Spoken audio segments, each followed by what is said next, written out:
Bonjour YouTube et bienvenue dans cette nouvelle vidéo. Je suis très heureux de vous retrouver aujourd'hui pour le premier épisode hors série de la chaîne. Je continue bien sûr les openings, mais toutes les 5 vidéos environ, je vais vous présenter un petit épisode spécial intitulé hors série où je vais vous parler d'autre chose que d'opening, mais bien sûr toujours en rapport avec Pokémon. Bienvenue sur la chaîne, moi c'est Bobby, j'ai 32 ans aujourd'hui même et il y a un an quasiment jour pour jour, j'ai remis le nez dans les cartes Pokémon. Et je pense qu'en un an, je me retrouve avec une collection très sympathique mais surtout assez atypique. Alors j'ai décidé de vous la présenter en plusieurs petits épisodes et même si on va pas débuter aujourd'hui avec du très original, quoi de mieux que la genèse du TCG Pokémon pour débuter cette série collection, le set de base. Allez, petite intro et je vous parle de ça juste après.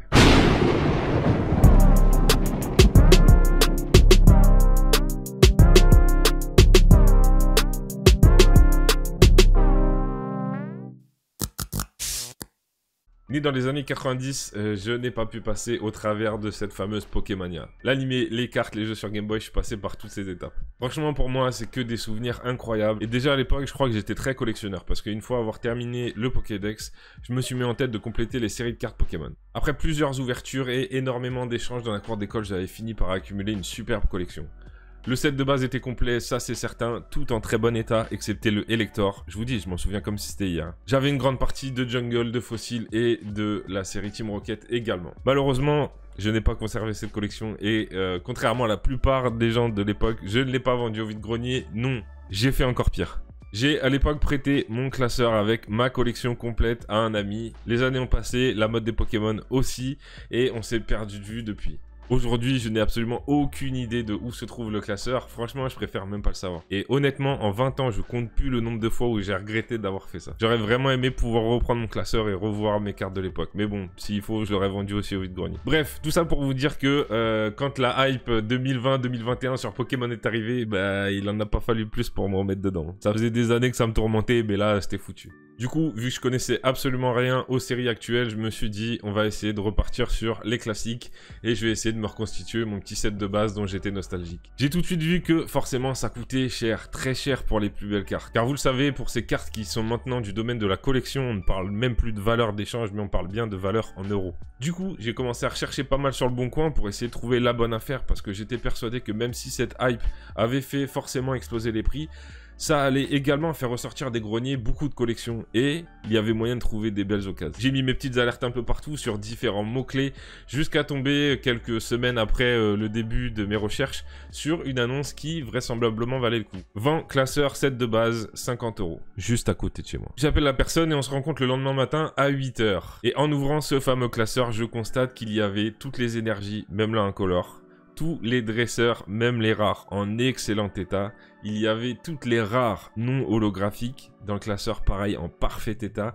Et il y avait la quasi-totalité des communes et des peu communes. Il y avait même à la fin pas mal de cartes de la série Jungle. Toutes ces cartes dans un excellent état. Je vais pas vous cacher que ça m'a fait une émotion assez indescriptible. En vrai, c'est beaucoup basé sur la nostalgie et tout, mais vraiment, je pouvais pas repartir sans dans tous les cas là.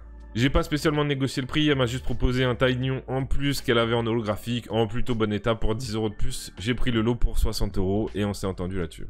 Le premier truc que j'ai fait en rentrant, c'était d'aller montrer cette collection à mon frangin avec qui j'ai partagé cette passion des cartes Pokémon parce que c'était la personne qui allait reconnaître à sa juste valeur sentimentale ce que je venais d'acquérir.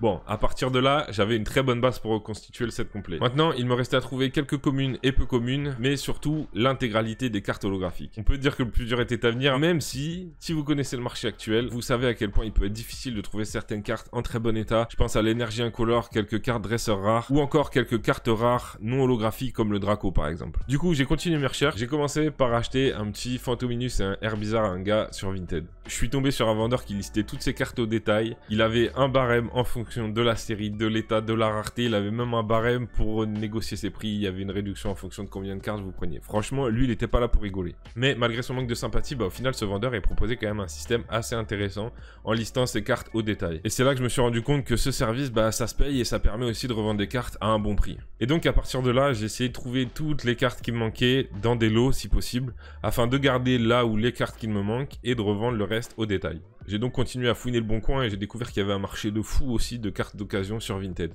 Et au final, en termes d'achat-revente, j'ai pu faire notamment 2 très belles affaires. La première bonne affaire que j'ai pu faire, ça a été sur ce Tortank. Je l'ai acheté pour 50 €. Alors, compte tenu de l'état, c'est plutôt un prix cohérent, mais le vendeur, au moment de finaliser l'achat, m'a proposé une pile comme ça, de cartes Wizard. Je savais absolument pas ce qu'il y avait dedans, j'avais même pas envie de l'embêter, je lui ai dit allez, pour 10 €, je prends le lot. On verra bien. Je m'attendais à absolument rien, au final j'ai reçu une dinguerie. Il y avait du Papillusion, du Osley, du Colossinge, du Evoli, tous en édition 1 Jungle. Il y avait du Rocket, il y avait des promos avec les oiseaux légendaires, il y avait de tout. Franchement, ça a été jackpot. Du coup, comme dans ce lot-là, il y avait quasiment rien hormis le Tortank qui m'intéressait, j'ai tout relisté au détail sur Vinted en précisant bien l'état. J'ai réussi à revendre le lot au détail pour un peu plus de 150 €, ce qui fait que ce Tortank ne m'a absolument rien coûté. Il m'a même rapporté un peu d'argent. Tout ça pour vous dire qu'il est important de fouiner les bonnes affaires et surtout qu'il est aussi important de discuter avec les vendeurs. Car au final, si j'avais pas parlé un peu avec lui, peut-être qu'il m'aurait pas proposé son lot. Grâce à cette vente notamment, j'ai pu financer des achats de cartes à l'unité comme ce Melofe et ce Levénard pour un prix incroyable de 10 € les deux. Je ne sais pas comment c'est possible, moi non plus, mais en tout cas j'ai réussi à les avoir. Le vendeur m'avait stipulé qu'ils étaient dans un mauvais état, ça me convenait, et au final ils étaient dans un bien meilleur état que ce que j'espérais.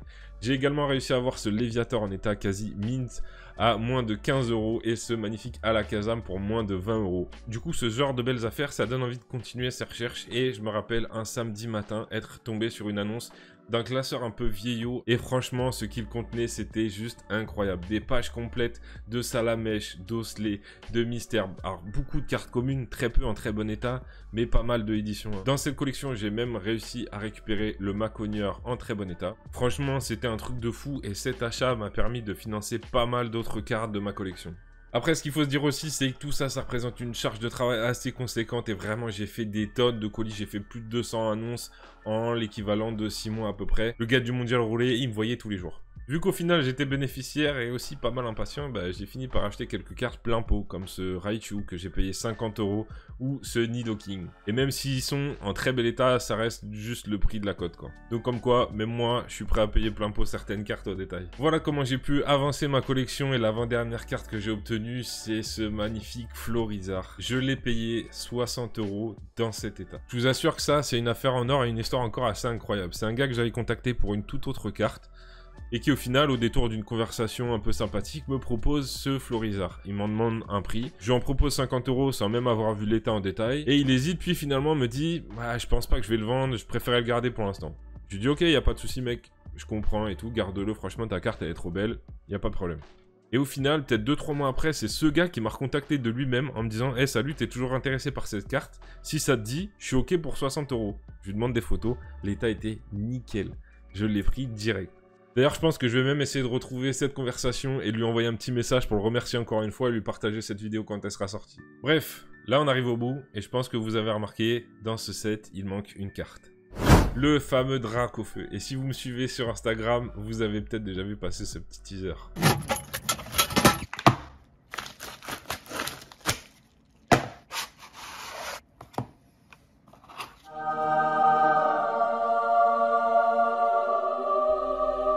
Et oui, il est enfin là, messieurs, dames, et je pense que ce sourire sur mon visage témoigne actuellement de ma satisfaction. Il est tout neuf, il vient d'arriver, le Dracofeu set de base édition 2 en parfait état. Franchement, je me lasse pas de le regarder.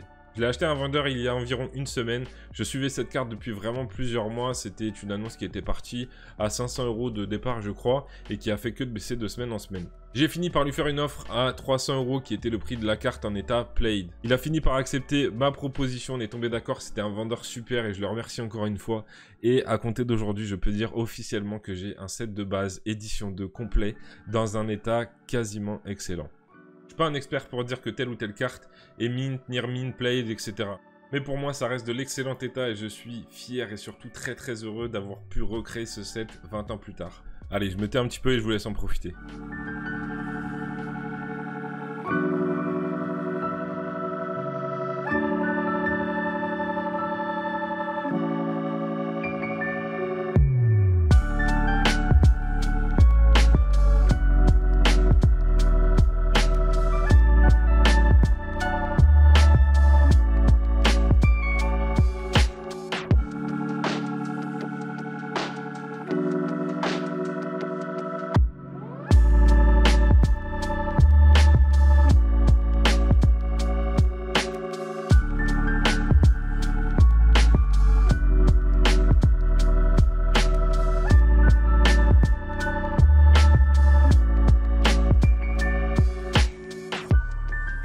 Bref, tout ça n'était pas pour parler d'argent spécialement, mais vraiment pour vous dire que si vous prenez un peu de temps, vous avez moyen de faire de superbes affaires. Aujourd'hui, vous avez tout un tas de plateformes de vente d'occasion comme Vinted ou Le Bon Coin. Il y a également nos bons vieux vide-greniers qui vont reprendre très bientôt, mais là, il va falloir se lever très tôt. Mais il y a également des sites d'enchères comme eBay ou tout récemment Beats. Je vous conseille d'aller jeter un œil, j'ai commencé moi-même à regarder. Il y a l'air d'y avoir moyen de faire de très bonnes affaires. Avec tous ces conseils, beaucoup de patience et pas mal d'investissement, vous avez toutes les cartes en main pour réaliser de très belles affaires, pour compléter vos collections et pourquoi pas revendre certaines cartes à bon prix pour alléger vos investissements sur votre collection. Pour ceux qui ont encore un petit problème d'éthique avec ça, comme ça a été mon cas au tout début, notamment avec le vendeur dont je vous ai parlé tout à l'heure, dites-vous que si c'est vous qui vous démerdez pour acheter à bas prix en dessous de la cote et que vous revendez au prix de la cote en toute honnêteté, moi je vois pas où est le problème. C'est juste le principe de la brocante en fait. En revanche, ça marche beaucoup mieux en étant sympathique et commerçant, donc pensez-y et en plus c'est gratuit. D'ailleurs, au sujet de l'achat-revente, il y a quelques semaines, il y a un youtubeur que j'apprécie particulièrement qui est Ilan Dubourg-Palette qui a fait une petite vidéo justement sur comment créer sa collection pour 0 €. Alors, comme il le dit lui-même, le titre est un peu accrocheur, mais c'est vrai. Il y a moyen de baisser fortement les coûts d'investissement comme je l'ai fait pour cette collection-là. Je vous mets le lien de sa vidéo en description. Voilà pour cette première vidéo hors série collection de la chaîne. J'espère vraiment que vous aurez apprécié le contenu. Au final, j'ai vraiment eu cette collection pour 0 €. Je vais même être honnête avec vous, ça m'a même rapporté 250 €. Mais vous verrez dans l'épisode 2 sur quoi j'ai investi ces 250 € et vous verrez surtout qu'on gagne pas à tous les coups. Ce genre de vidéo demande plus de travail qu'un opening, donc je serais vraiment très heureux si vous pouviez la partager, la liker ou la commenter, ça me ferait extrêmement plaisir. N'hésitez pas à me dire aussi si vous avez possédé cette collection-là dans les années 90, 2000 et surtout ce que vous en avez fait. Je vais dire que je l'ai vendu dans un vide-grenier en fait. En tout cas, merci d'être passé, merci d'être resté. Prenez soin de vous et on se retrouve très bientôt sur la chaîne pour un prochain opening. Allez, ciao!